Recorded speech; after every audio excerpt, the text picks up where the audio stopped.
lu kan udah bikin suatu algoritma nih untuk buy and sell. Ya. Kenapa lu nggak pakai di diri sendiri?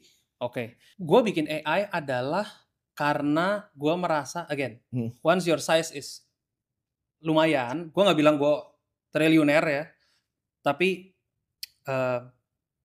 udah mulai sulit bergerak, lu harus mencari cara bagaimana lu tetap bisa buy and sell saham, jual beli saham, dengan total freedom, ya kan, tidak perlu di WA Timothy dan segala macam, gue boleh bebas pencet-pencet aja dengan hati yang tenang. Akhirnya gue pikir, berarti sahamnya akan itu lagi, mungkin IDX 30. Oke. Gimana caranya gue bisa maximize swing trading gue sendiri,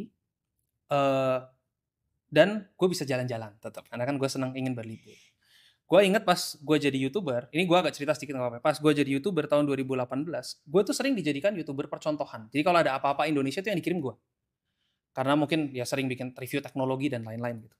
Gue tuh 2018 diajak ke kantornya Google di Amerika.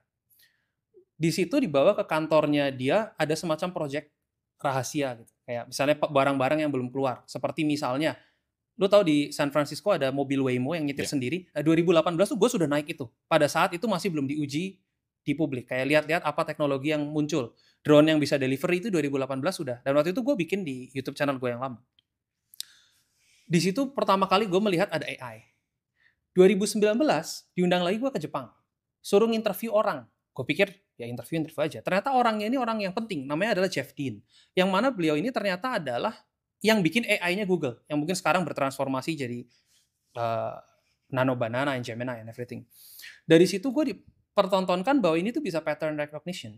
Mulai dari ada orang sakit cancer, X-ray-nya itu dipertontonkan gitu, dia bisa tahu mana yang cancer, mana yang enggak, bahkan sebelum terjadi.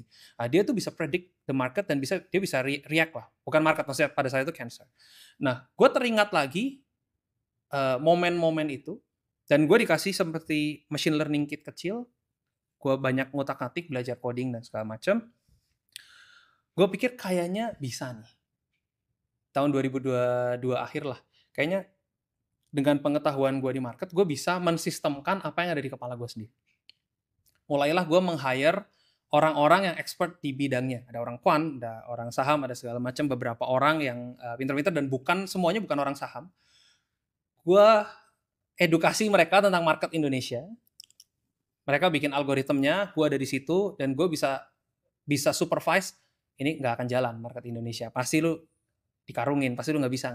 Sampai setahun setengah gue bikin nangis, sekarang gak jadi-jadi. Dan gue biayai sendiri. Wah gila, ternyata susah ya gitu. Sampai akhirnya nemu mungkin deket-deket 2024 pertengahan, kayaknya bisa nih nemu. Terus mulai testing cuan dan segala macam. Gue bikin ada 16 saham. Bikin satu saham tuh susah, Tim. Iya. Gue udah bikin 16 saham, 10 udah gue pakai sendiri. Bid offer-nya udah gak muat. Oke, bukan berarti gue belum kaya banget, mungkin bid offer aja yang tipis. Abis itu 6 masih free. Oke. Karena emang besar sekali. Ya, Bank Mandiri, Bank BRI, Antam, gue sendiri mana mampu untuk HK sampai ARA misalnya kayak gitu kan. Gue rilis lah ke publik. Ini ada 6 saham. Semuanya gue pakai sendiri. Yang 6 pun ini gue pakai sendiri. Jadi sekarang kalau lu tanya, lu investasi kungfunya apa? Terserah AI-nya. Gitu. Karena sahamnya saham-saham blue chip, yang mana at the end naik-naik juga by historical, dia akan naik-naik terus.